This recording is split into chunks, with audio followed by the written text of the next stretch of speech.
Consent agenda, items 3 through 7 constitute a consent agenda of routine action items to be considered by one motion. Items pass unanimously unless a separate vote is requested by a board member. Item 3, approval of the minutes of the March 9, 21 meeting. 4, approval of claims. 5, human resources, approval of memorandum of personnel transactions. 6, county assessor's office, approval of impoundment structure property tax exemption. 7, county auditor, receive and appointment of Linda Nepper for council member for city of Odo.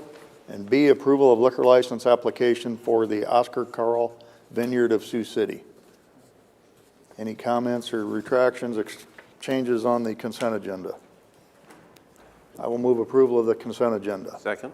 Motion by DeWitt, second by Radig. All those in favor say aye. Aye. Opposed say nay. Passes 5-0. We're too early for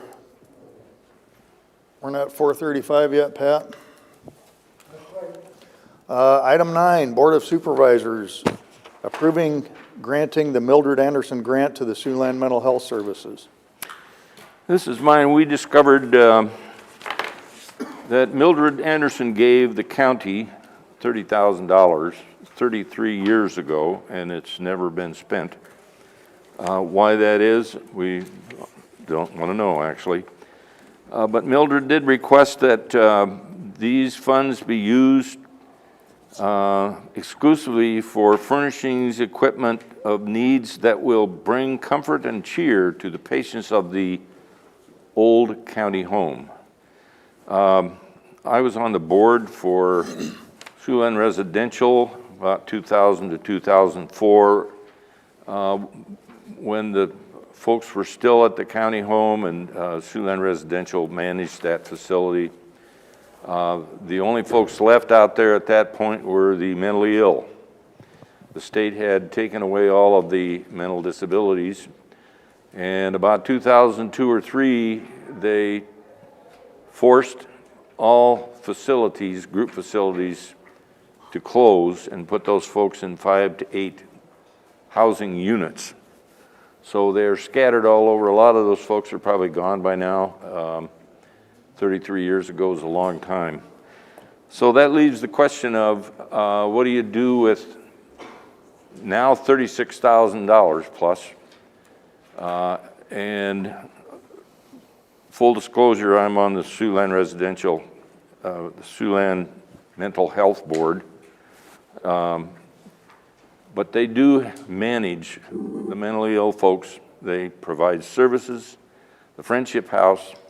So I asked Siouxland Mental Health to put together a proposal for the use of those funds, and I would ask Kathy and Sheila to explain what it is you would do with those funds, knowing that if you take too long, you're going to get cut off for a time set period. I will talk fast. How does that sound? I was really excited to see that there were still funds available from her. I actually, a long time ago, worked with the Girl Scouts when this money first became available and got to work on projects from her funds as well. So it's kind of exciting to revisit all that. We are at the 4:35. So yeah, sorry. Hearing her words of comfort and cheer really made me kind of think about how we get people involved in the community. And through Friendship House, there's a lot of things that we don't get to do because we don't have the money to do it.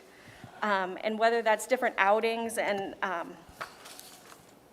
different things in the community as far as going to Bandits games or going to the symphony, some of those things we can get free tickets to, some of them we can't. We also have in the past gone to some places kind of outside of our Siouxland area and would love to go visit, like in Sioux Falls, the Butterfly House, and Ash Falls Park in Nebraska, where the dinosaur dig is. So there's a lot of things that we can do in that aspect for Friendship House. But also at the main clinic, actually kind of behind the main clinic, we want to do an outdoor therapeutic kind of sensory equipment, kind of almost like a park that adults and kids can interact with. And I think you guys probably have details on all of that. What questions do you have, I guess, I should ask? How many folks do you serve at the Friendship House? Right now, our numbers are a little bit low. We're still picking back up from COVID stuff. So right now, we're probably 25 to 30 we see a day. Over a month, 140 different folks in and out? About 75 is all about right now. 75? I really see those numbers picking back up, though. I have no doubt that as we are able to lift mask mandates and it's talked about in the community that it's safer to go out, I think we'll see those numbers come up pretty quickly. We should probably do our set time here. Yeah. Yeah, let's go to our set time. Sorry. Thank you, Kathy. We'll get back Come with back you to in a this. couple minutes. We are at the 4:35 time. Board Administration, public hearing and sale of property parcel ending in 003, also known as 821 Jennings Street. We are now in a public hearing, so anyone that is for or against that sale may approach the podium and identify yourself. This is for or against, not to place a bid. Laura Lee for the property. You're for selling it? Okay, thank you. Jim Jung for selling it. Okay, thank you very much. Seeing no other, or do you, Donnie Grant with DC Realty. We'd like to purchase it. We own the Alhambra apartment, 9th Street. We've been keeping that place pretty clean in that alley as well. We'd like to purchase it. Okay, Boy, at this rate, we could balance the budget. Say what he's doing, we're looking at doing a community garden there that will intersect with Mary Tralia Community House. okay.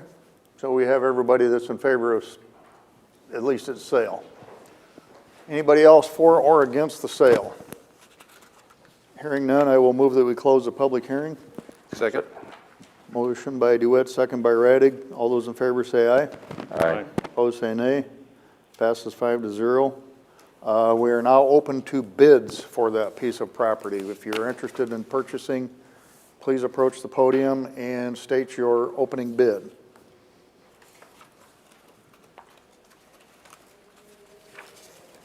$700. Okay? Anybody else? I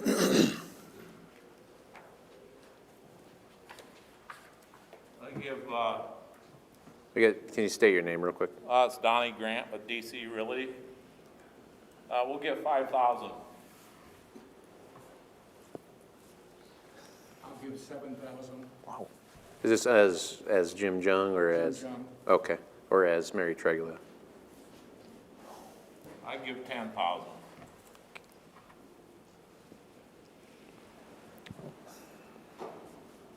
I'll give 12,000.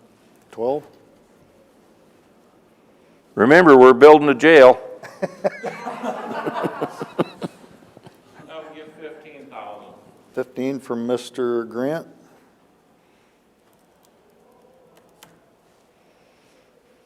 Any other bidders? The bid is currently at 15,000. Yeah, I wish you guys could have bought it when it was like a rental property. This is one I tore down while I was on council, and it was really rough. Hearing no other bids, I move that we sell the properties to Mr. Grant for 15,000. Second. Motion by DeWitt, second by Monson. Any other comments before we Thank you. put the gavel down? All those in favor say aye. Aye. Opposed, say nay. Passes 5-0. Mr. Grant, you can speak with Heather there on your way out, and she'll take care of you. Thank you very much.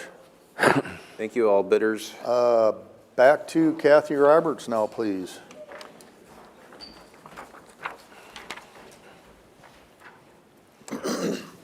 Having experienced Kathy over the past years, she will squeeze every ounce of blood out of this money she can get.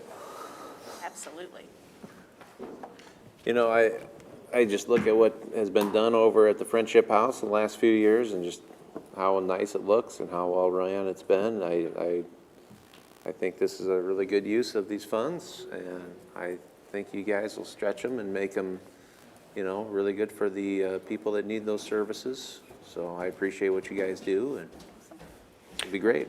I'm sure there's someone out there that's going to complain that we didn't put this out for bid, but after 33 years, let's get it used. That's You know, my and we point. do serve a lot of people that were in the county home. Yes. I hear stories quite frequently of the days back in the county home, so. Well, I got some stories for you. It would definitely be reaching the people that were served then, and if it had continued, the people that it would still serve if it was still there. The only complaint I have is that 33 years ago, somebody didn't invest it at like 3% annual interest, so we'd have 80,000 to. I'd make a motion to approve Siouxland Mental Health Center receive these. Wait a minute, I got a question. Accountability, you're going to do what? Submit quarterly payments. Quarterly reports? Sheila Martin, Siouxland Mental Health, I'm the CEO.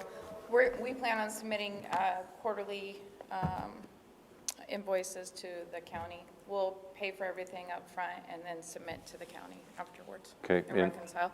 How long a period? 1 year. Okay.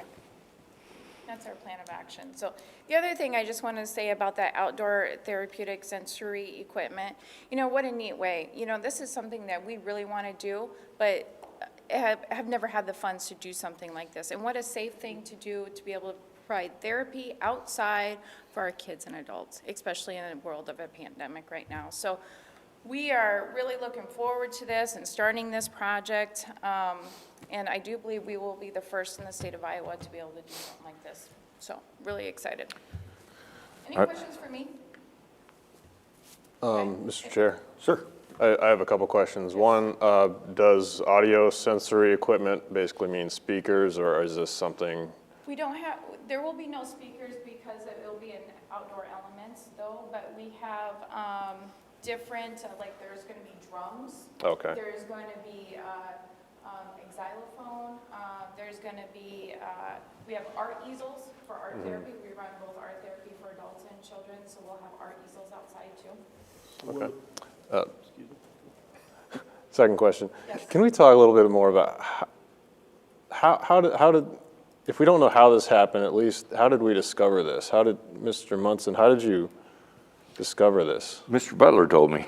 Mr. Butler, how did you discover this? This fund has been carried forward for the last 30-some years. It was used by mental health when Patty Putnam was director there. They did do some things, but not very many, so it's just accumulated over the years. So it was controlled by that department, or was it controlled by that department at the time?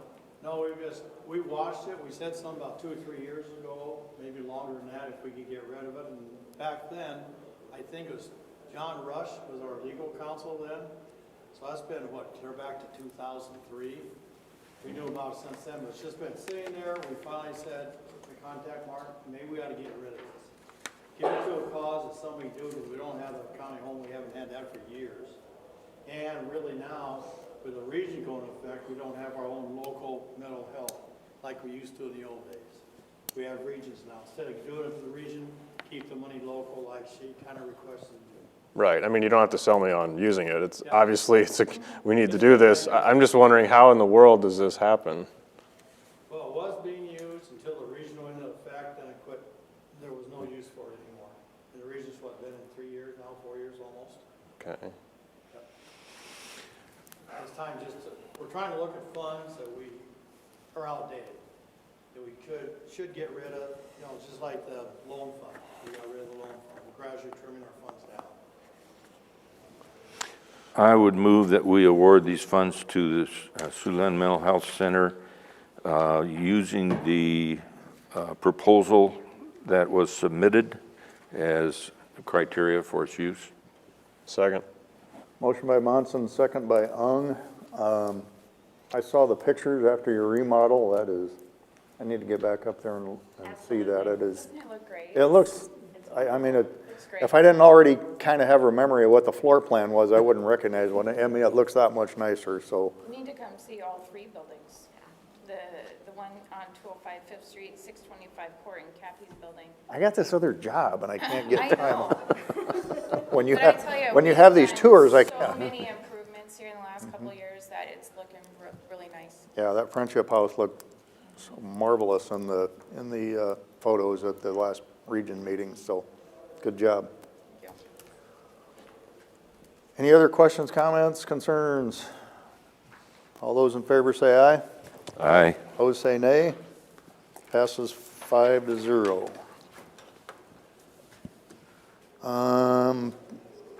Still under number 9B, discussion of potential sale of the county farm. Okay, I gotta get my glasses where they don't fog. Okay. We are looking at selling the county farm, which will bring in funds, but we certainly aren't going to get that done today. It's going to take a while. However, what needs to get done on the site where the jail will go has to happen soon. When they say shovel-ready, that means you better have it ready to go. We could, if we, this is discussion between Butler and I, if the funds could be used from the reserves in general basic, then reimbursed to the general basic cash reserves after the sale of the farm, we could use those funds to get site work done. Infrastructure, grading, it's got to get done this summer. It has to. And if we're looking at moving the whole thing to August, that puts the whole jail in a tight spot. They can't start building in August, September, if that site isn't ready. That's critical. That's my point. This is just for information and discussion, so. Well, as far as next steps, don't we need the actual survey, not just what we had done before, is that correct? I don't remember where we're at on that. The survey, where are we at? Because we just paid for an appraisal, sorry, I had my phone up. I think we did do a survey when we first were looking at the land. Because there was a survey, plus there was testing done to the soil too, so there was, And the survey should be filed probably in the recorder's office. We checked there to make sure there is a survey on file. Our attorney thought there probably is, but we need to double check that because we're also in the process of getting close to purchasing that property from the city because that'll be on the city's agenda next week.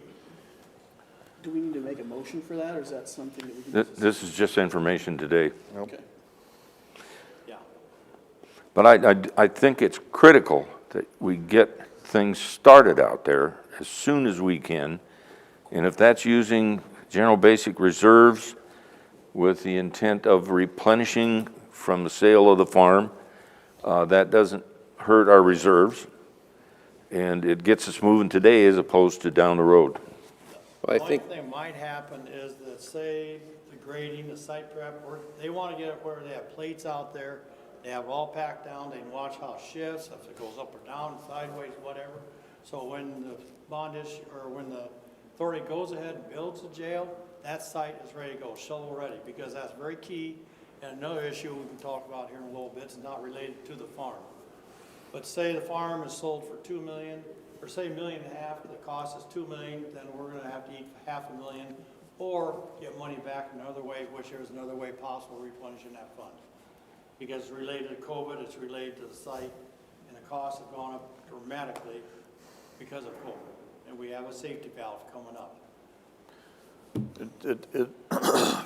So, and the reserves would be replenished, whatever the sale is, before June 30th. I can't imagine we're gonna sit there for the next 4 months without selling that farm. The farm probably needs to get sold as soon as possible for crop production the current year.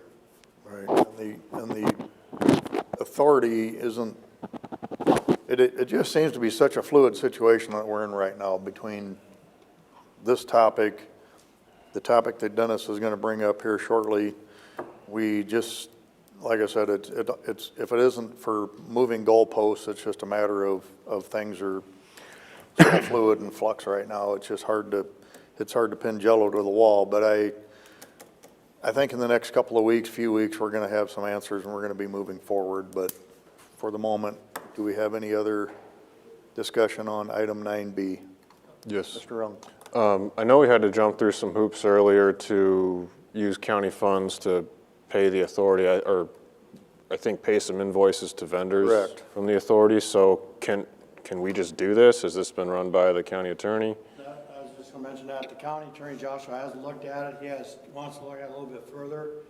Our attorney for the authority, Jason, says the authority can receive donations from municipalities, governmental bodies, whatever, real property, personal property, or just flat out donations. Joshua is reviewing it, he is gone till tomorrow. Jason, the attorney for the authority, had sent his comments to Joshua to review, but it appears it's very possible we can do this, but Joshua's just, and I believe Joshua, we need to make sure we have proper footing, because this dovetails into the Corona relief bill. Yeah, and then this conversation I'm having, we would move money from general basic reserves to the authority, because we're not building it. Right. The authority is. The authority cannot assume debt. Even like a letter of understanding that they'd repay us, that's a debt. This is a flat out donation, but we're gonna recoup our money through the sale of the farm. So there's no limit on the county's ability to donate to assist in building this jail?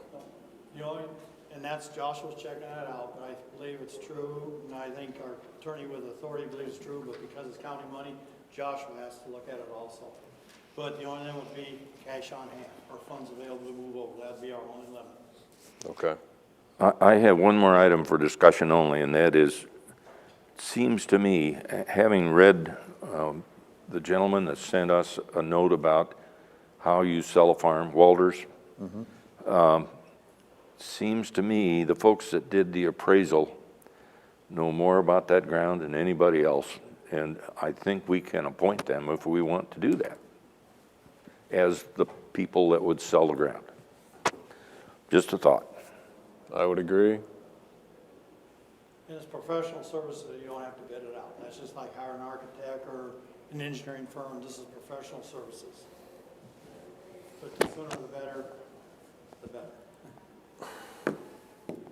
Because that letter that Walters wrote, it scared me. There's a lot needs to get done that we don't know how to do. But that should be an agenda item possibly next week if you feel that way to point, to get the sale going.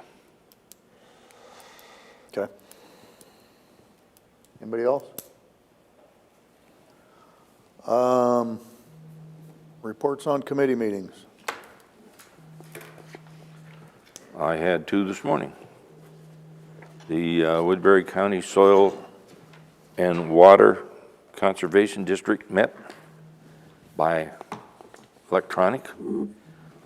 Just a general discussion of what's going on with soil and conservation. They're a busy group, I'll tell you. And then the second one was the CDI, which is a county district across the state, has put a person together with to help the counties develop a 5-year plan. And they got started on that today. It's actually the second step, and they're moving right along in dealing with our soil and water. That's all I got. Mr. Reddick? I had nothing on that committee. Sirs? Item 11, citizen concerns on the second round. Do we have somebody on the phone? Mr. Chair, this is Director Iser, Economic Development Department. Can you hear me? Yes, we can. Yes, we can. All right. I just wanted to inform the board with some good news and let everyone in the county know that we have received or will receive an award for business retention and expansion by the Professional Developers of Iowa this Thursday from 10:30 in the morning to 12. TDI is hosting the Best of Iowa Business Retention and Expansion Awards program. Debbie Durham, the director of the Iowa Economic Development Authority and the Iowa Finance Authority, will present this year's award winners virtually via Zoom, and also host a panel discussion with the award recipients on BRE strategies in Iowa. And Woodbury County is being recognized for our work with Gelita in 2016 and the $22 million capital investment they made to expand their facility in Sergeant Bluff and create 22 new jobs. So this is a project that has happened a few years ago. I submitted it to the state in 2019 when Gelita completed their construction, and we were selected to be recognized last year, but obviously during the pandemic, they canceled the statewide conference, and so we will receive this recognition on Thursday. I received the award today. I gave it to Heather, and she'll put it in our awards cabinet in the board office. From the looks of all the fingerprints on it, it looks like it's been handled quite a bit, so. I was quite proud. So I'm hoping it gets cleaned up a little bit before we proudly display this, Mr. Gleiser, so. I'll buff her up and get it looking good. Do you, thank you for all you've done for this. Were you working with anybody? Yes, absolutely. This couldn't have been done without our local partners at the Siouxland Chamber of Commerce and the Siouxland Initiative, along with our partners at Mid-American Energy. We discovered this project during our annual business retention visit, and that's where a representative of the county, Mid-American Energy, and the Siouxland Initiative, we all go down and we have annual meetings with our large companies in the Port Neal industrial area, just try to service them and make sure that we're staying on top of their needs. And during one of those annual visits, we discovered the potential for an expansion here in Woodbury County, along with the state's assistance. This is the project where Debbie Durham actually traveled to Germany to make the case for the state of Iowa during, a time where there were lots of international bombings at airports, and actually Debbie Durham narrowly missed a bombing in Germany during this trip. So she'll tell a little bit more about that story this Thursday, and I will share the links to the Zoom meeting with all the board members, and I'll also share it with the media in a press release tomorrow. Any questions for Mr. Gleiser? Any further? Well, I do think, with Gelita doing the project, I think we should do a big thank you to them. It's nice to get these awards and receive them from PDI and get the press that we get from it. But we wouldn't be here getting this award or getting these accolades if it weren't for the investment of Gelita in our community. And we just want to thank you again for that investment. Absolutely. Good point. Thank you. Anybody else? And it was neat to be invited to their meet and greet when they opened, and I was kind of impressed that the guys running the place, they were Hans and Franz, so.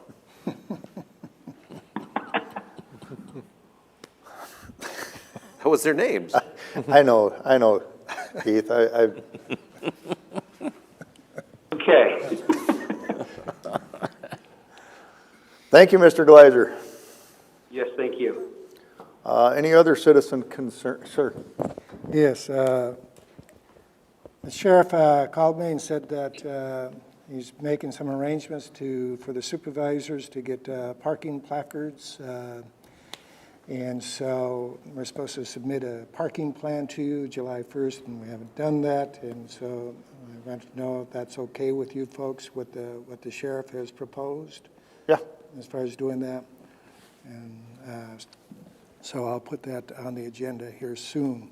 The second item is in the looming vacancy in the treasurer's office. Are you planning on putting that on the agenda soon to decide what you're going to do? I was going to use that for board concern here.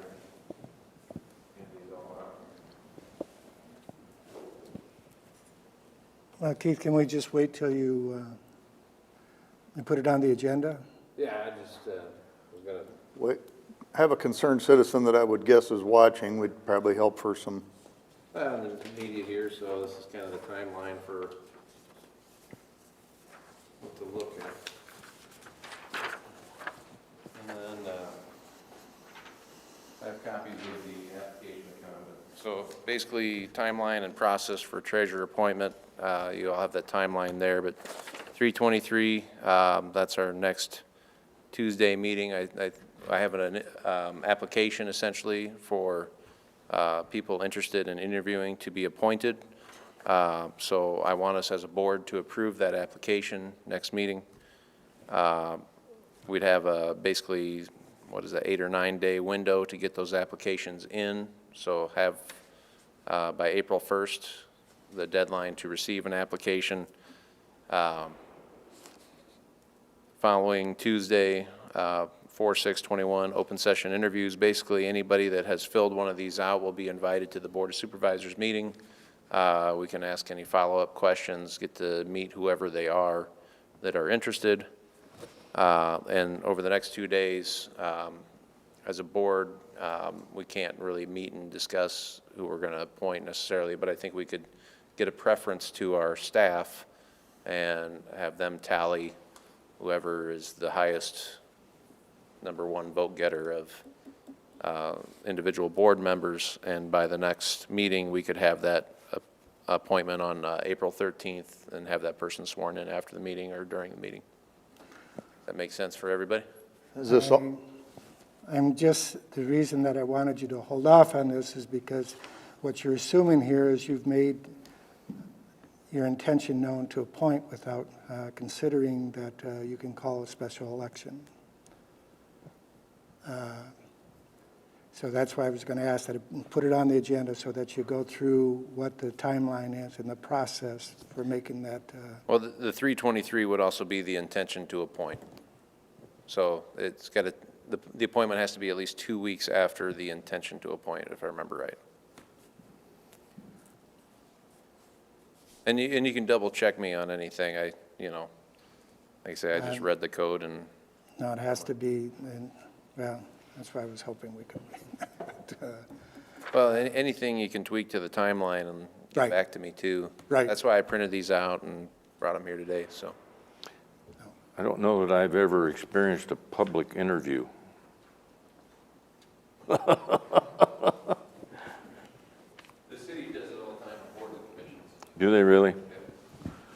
Oh, so have we. Oh, yeah, we've done one, right? What was it, Veterans Affairs? We actually had 2 applicants one time.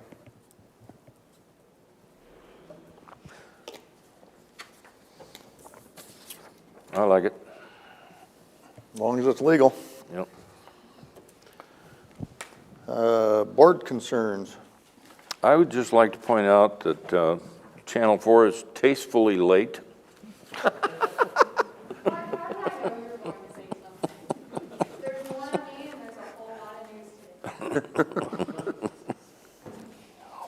Well, if these guys can get here on time,